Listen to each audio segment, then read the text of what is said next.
and we get rid of all drafts. And the reason is because there's many comments that are sometimes made on drafts.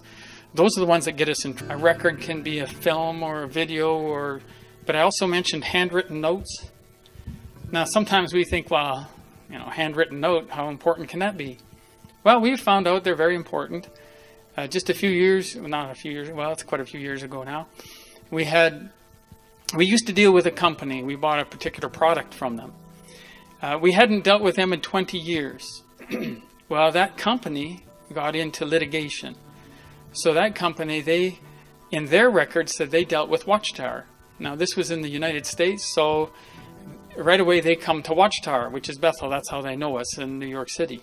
So they come here and ask us, do we have anything in our records? Now, if we do, then we're connected to their litigation. That's how it works. But if we don't, then the legal world says, well, we have in no way can prove that you were ever dealing with them.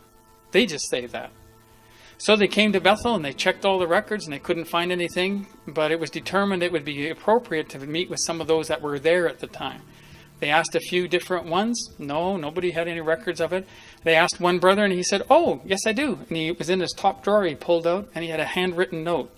So that handwritten note tied us back to litigation and cost us a few $100,000.